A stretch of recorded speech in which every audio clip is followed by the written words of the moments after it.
Welcome to our channel. അപ്പോൾ നമ്മുടെ പുതിയൊരു വീഡിയോയിലോട്ട് എല്ലാവർക്കും സ്വാഗതം. ഒരു കുഞ്ഞു വീഡിയോ ആണ്. രാവിലെ തന്നെ വെയിൽ ഉറച്ചിട്ട് സൂര്യൻ ചേട്ടൻ പറ്റിക്കാനുള്ള പരിപാടിയാണോ എന്നറിയത്തില്ല. വെയിൽ കാണുമ്പോൾ ഉള്ള സാധനങ്ങളെല്ലാം വാരി നിരത്തി നമ്മളിടും. അതേ സ്പീഡിൽ എടുത്തുകൊണ്ടും പോകണം. അപ്പം നമുക്ക് കുട്ടുവിനെ കൂട്ടിക്കയറ്റാം. കുട്ടുച്ചേട്ടൻ എന്തേ ഒരാളെ എക്സസൈസ് ചെയ്യുന്നു എൻ്റെ കുട്ടു. മിടുക്കൻ. വാ കൂട്ടിപ്പാ, വാ വാ ആടാ. ഞാൻ വിളിച്ചാൽ നീ വരില്ലേ? കൂടെ കാണിച്ചു വെച്ചേക്കുന്നേ. വാ വരൂ. വേപ്പാം, കുഞ്ഞിന് വഴിയൊക്കെ അറിയാം. പഴയ ചെറുത്ത് ഇത്രയൊക്കെ ആയിനി. അതുകൊണ്ട് പൊട്ടിയൊക്കെ നിൽക്കുന്നു. പഴുത്ത് നിൽക്കാതെ കുറച്ച് പിച്ചിക്കൊണ്ടിരിക്കും. കൊല്ലയും എന്താ കൂട്ടി കയറി കൂട്ടുപോൻ. ഇവിടാ കയറി. കൂട്ടുവിൻ്റെ ആഘോഷം കഴിഞ്ഞു. പിന്നെ കോഴിപ്പിള്ളേർ ആഘോഷം. പാട്ട് നിർത്ത്. ഇവിടെ ഉണ്ടോ?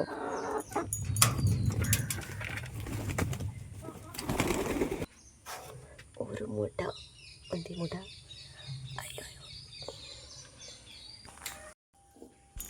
അങ്ങനെ ദിവസവും രാവിലത്തെ പണി കുട്ടുവിനെ കൂട്ടിക്കയറ്റുക, കോഴിയെ തുറന്നു വിടുക. ഇത് രണ്ടും അജേട്ടാണ് ചെയ്യുന്നത്. ഇന്ന് ഞായറാഴ്ച ആയതുകൊണ്ട് അജേട്ടൻ ഇച്ചിരി നേരം ഉറങ്ങിപ്പോയി. ഞാൻ ഇന്ന് രാവിലെ എണീറ്റ്. അത് പതിവുണ്ടോ? ഒരാൾ രാവിലെ എണീക്കും ഞായറാഴ്ച ഉറങ്ങണമെന്ന് വിചാരിച്ചാലും. അപ്പോൾ കുട്ടു രാത്രി നടത്തുന്ന കലാപരിപാടികളെല്ലാം സിറ്റൗട്ടിലായതുകൊണ്ട് ആദ്യം തന്നെ അത് തൂത്തുവാരി അതിൻ്റെ ചപ്പും കുപ്പയൊക്കെ കൊണ്ടുവന്ന് അവനോട് വെക്കും. അതെല്ലാം തൂത്തുവാരി കളയണം. പിന്നെ നമുക്ക് നന്നായിട്ട് ഡെറ്റോൾ ഒഴിച്ചിട്ട് ഞാനവിടെ എന്നും കഴുകിയിടും കേട്ടോ. ഹരിതകർമ്മസേനയ്ക്ക് കൊടുക്കാൻ വെച്ചേക്കുന്ന പ്ലാസ്റ്റിക്കൊക്കെ അവൻ ദിവസവും രാത്രി ടെസ്റ്റ് ചെയ്ത് അതിവിടെയൊക്കെ കൊണ്ടുവന്ന് വെക്കും. സാധാരണ അതെല്ലാം അതൊക്കെ ഇങ്ങനെ നിരത്തി പിച്ചി പറക്കി വെക്കുന്നതാണ്. ഇന്ന് അത് കിട്ടിയില്ല. അതല്ലെങ്കിൽ മറന്നു, മടിയായിട്ടുണ്ടാവും. ചില ദിവസങ്ങളിൽ ഇത് റിപ്പീറ്റായിട്ട് ചെയ്യുമ്പോൾ കുഞ്ഞിന് അതിനടുത്ത് ഇൻട്രസ്റ്റ് ഇല്ലാതെ പോകുമ്പോൾ പേപ്പർ, ആരെങ്കിലും ന്യൂസ് പേപ്പർ വായിച്ച് തുടങ്ങണം വെക്കുവാണെങ്കിൽ അതൊക്കെയാണ് പിച്ചി പറിച്ച് അവിടെയൊക്കെ വെക്കുന്നത്. ചിലപ്പോൾ മറന്നു പോവും. കൈ കിട്ടിയ പ്ലാസ്റ്റിക്കിൻ്റെ സാധനങ്ങളൊക്കെ അവൻ റെഡിയാക്കും. അവന് പണ്ടോട്ടെ എൻ്റെ കാശുമോനാണെങ്കിൽ പ്ലാസ്റ്റിക്കിൻ്റെ കുപ്പിയും ഡപ്പയൊക്കെ കളിക്കാൻ ഇട്ട് കൊടുത്തിട്ട് അവൻ്റെ വിചാരം അങ്ങനെയുള്ള സാധനങ്ങളെല്ലാം അവന് കളിക്കാനുള്ളതാണെന്ന്. അതുകൊണ്ട് എങ്ങും ചാക്കിലൊക്കെ നമ്മളിങ്ങനെ പ്ലാസ്റ്റിക് പെറുക്കി വെച്ചാൽ അതൊക്കെ രാവിലെ കൊണ്ടുവന്ന് ടെസ്റ്റ് ചെയ്തിട്ട് അവർക്ക് കൊടുക്കത്തുള്ളൂ. നല്ലതാണോ ചീത്തയാണോ കഴുകിയതാണോ എന്നൊക്കെ നോക്കും. അപ്പോൾ അതുകൊണ്ട് തന്നെ ഞാൻ രാവിലെ എണീറ്റിട്ട് പിന്നെ അവൻ്റെ രോമവും കാണും. സിറ്റൗട്ടിലൊക്കെ അവൻ കിടന്ന് ഉറങ്ങിയൊക്കെ ചെയ്യുന്നത് കൊണ്ട് അതൊക്കെ തൂത്തുവാരി കളഞ്ഞ് നല്ല നീറ്റായിട്ട് കഴുകിയൊക്കെ വിട്ട് കഴിഞ്ഞിട്ട് പിന്നെ ആണ് ഞാൻ അടുത്ത പണിയിലേക്കൊക്കെ കടക്കത്തുള്ളൂ കേട്ടോ. ഇന്ന് സൺഡേ ആണെങ്കിലും ഇന്ന് പിള്ളേർക്ക് നമ്മുടെ ശാഖയിൽ നിന്ന് ബുക്കൊക്കെ കൊടുക്കുന്ന ദിവസമാണ്. അപ്പോൾ അവർക്ക് രാവിലെ തന്നെ അവരെ എല്ലാം റെഡിയാക്കി വിടണം.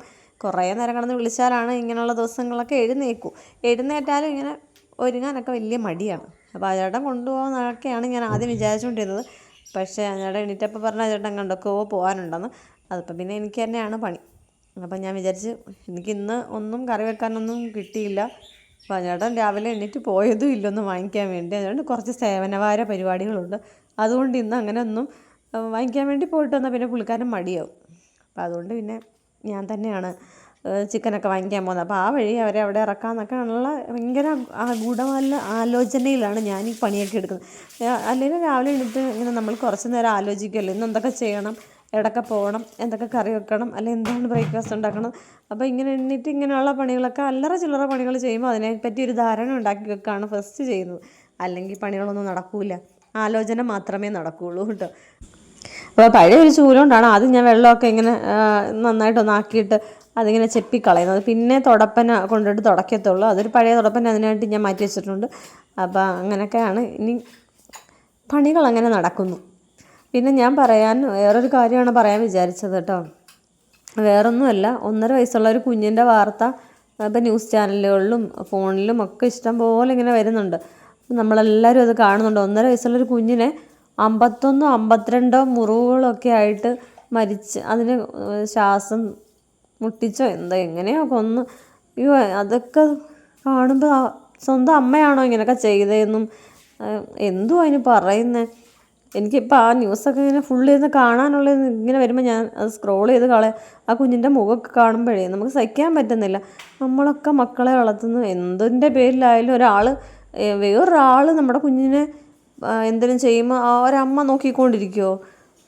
അതെനിക്ക് ഉൾക്കൊള്ളാനേ പറ്റുന്നില്ല. ഒരമ്മമാർ വേറൊരാൾ നമ്മുടെ കുഞ്ഞുങ്ങളെ എന്തെങ്കിലും പറഞ്ഞാൽ പോലും നമ്മൾ അങ്ങനെ പറയാൻ പോലും സമ്മതിക്കത്തില്ല. വേറൊരാളിങ്ങനെ ഉപദ്രവിക്കുമ്പോൾ അമ്മ കണ്ടുകൊണ്ട് നിന്നോ, കൊല്ലാൻ കൂട്ട് നിന്നോ? ദൈവമേ, ആർക്കെങ്കിലും കൊടുത്തുകൂടായോ വളർത്താനും? എന്തോരം പേരും മക്കളില്ലാണ്ട് നടക്കുന്നു അമ്പലങ്ങൾ കയറിയിട്ട്. ഇങ്ങനെയുള്ളവർക്കൊക്കെ മക്കളെ കൊടുക്കുകയും ചെയ്യും. ഈ അടുത്തിടയ്ക്കാണ് ഒരു പെണ്ണ് ഡെലിവറി നടത്തിയത് നമ്മുടെ ഗവൺമെൻറ് ഹോസ്പിറ്റലിൽ ജനലിൽ കൂടെ വെളിയിലോട്ട് കളഞ്ഞത്.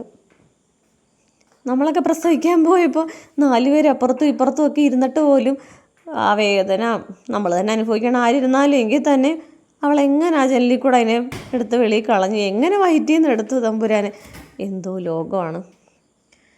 അപ്പോൾ അതുകൊണ്ട് തന്നെ എനിക്ക് ഈ വാർത്തയൊക്കെ കാണും, ഈ കുഞ്ഞിൻ്റെയൊക്കെ വാർത്ത കണ്ടിട്ട് മറ്റേത് പിന്നെ ജീവനോടെ കിട്ടിയല്ലോ, ആർക്കെങ്കിലും വളർത്താൻ, അല്ലെങ്കിൽ അമ്മ തൊട്ടിലാണെങ്കിൽ അങ്ങനെ ഉള്ളിടത്തായിരിക്കും അതിനെ ഇനി വളർത്തുന്നത്.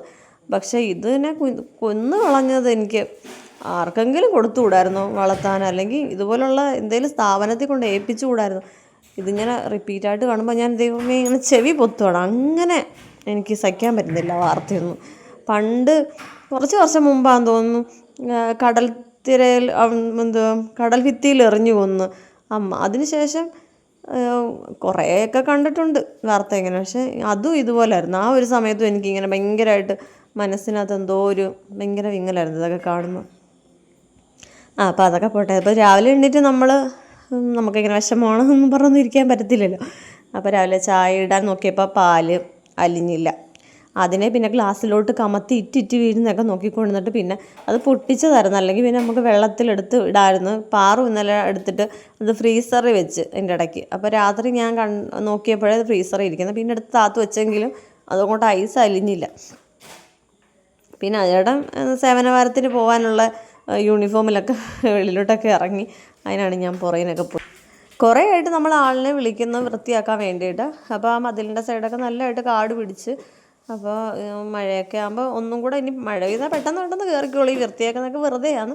എങ്കിലും നമ്മുടെ സമാധാനത്തിന് അവിടെ വൃത്തിയാക്കാം. അപ്പോൾ ചേട്ടൻ കുറേ ദിവസമായിട്ട് അങ്ങനെ ഓരോ ദിവസം കുറച്ച് ഭാഗമായിട്ട് അങ്ങനെ വൃത്തിയാക്കി. ഞാൻ ഇപ്പുറത്തെ സൈഡ് ഞാൻ കുറച്ചൊക്കെ വൃത്തിയാക്കി കൊണ്ടുവന്നതാണ്. അപ്പോഴത്തേക്കും മഴയൊക്കെ ആയപ്പോൾ പിന്നെ എനിക്ക് മടിയല്ല, എപ്പോഴും നോക്കിയാലും മഴ എപ്പോഴും പിന്നെ പണിയെടുക്കാനാണ്. വൈകിട്ടാണ് എനിക്ക് പണിയൊന്നും ഇല്ലാതിരിക്കുന്നത്. ആ സമയത്ത് മഴയാണ്. രാവിലെ എനിക്ക് പോച്ച വെച്ചാൽ പോയാൽ അതേ നടക്കത്തുള്ളൂ. അപ്പോൾ അച്ഛനും വന്നിട്ടുണ്ട്. അച്ഛൻ വെട്ടോത്തിയൊക്കെ രാഗ്മിനിക്ക് അച്ഛൻ്റെ പണിയിലോട്ടും പോയിട്ടുണ്ട്. ഞാൻ അടുപ്പ് കത്തിക്കലില്ല, എൻ്റെ ഏറ്റവും വലിയ മഹാപണി. ഇപ്പോൾ എനിക്ക് ഏറ്റവും വലിയ പണി തരുന്നത് അതാണ്. കാരണം വിറക് കത്തിപ്പിടിക്കാൻ ഭയങ്കര പാടാണ്. നമ്മുടെ പഴമൊക്കെ പഴുത്തൊക്കെ തീർന്ന് ഏകദേശമൊക്കെ തീരാറായി. കുറച്ച് അവിടെ ഇതിൽ നിൽപ്പുണ്ട് വാഴയിൽ. പിന്നെ ഞാൻ പാറുവിനെയൊക്കെ കൊണ്ടുവിട്ട് നേരെ ചിക്കൻ സെൻ്ററിൽ പോയി ചിക്കനൊക്കെ വാങ്ങി പോകുന്നതിന് മുമ്പേ ഞാൻ ഉള്ളിയൊക്കെ അരിഞ്ഞ് വെച്ചിട്ടൊക്കെയാണ് പോയത് കേട്ടോ. അതാകുമ്പോൾ പെട്ടെന്ന് വന്നിട്ട് നമുക്ക് കറി വെക്കാമല്ലോ എന്ന് വിചാരിച്ച് കുറച്ച് ക്യാബേജ് തോരനും വെച്ച് അരിയൊക്കെ അടുപ്പിലിട്ടിട്ടൊക്കെയാണ് പോയത്. അങ്ങനെ വളരെ സിമ്പിളായിട്ട് ചിക്കൻ കറിയും ക്യാബേജ് തോരനും കൂട്ടി ഉച്ചയ്ക്ക് അങ്ങനെ ഫുഡൊക്കെ കഴിച്ച് രാത്രി നമ്മൾ ഇച്ചിരി ഗ്രാൻഡായിട്ട് വേണമെന്ന് വിചാരിച്ചിട്ട് ഞാൻ ബിരിയാണിയാണ് ഇന്ന് തട്ടിക്കൂട്ടുന്നത്. തട്ടിക്കൂട്ടെന്ന് ഇച്ചിരി ചിക്കൻ വറുത്തിട്ടാണ് ഞാൻ ബിരിയാണി വെച്ചത് കേട്ടോ ഇന്ന്. അപ്പോൾ ആ ചിക്കൻ വറുത്ത എണ്ണയിൽ മസാല ആക്കുമ്പോൾ നല്ല ടേസ്റ്റാണ്. അങ്ങനെ ഇന്ന് രാത്രി പിള്ളേർക്ക് കുശാലായിട്ട് ബിരിയാണിയാണ്. അപ്പോൾ വെക്കേഷനൊക്കെ തീരെയല്ലേ, പിള്ളേർ ആഘോഷിക്കട്ടെ, അർമാദിക്കട്ടെ.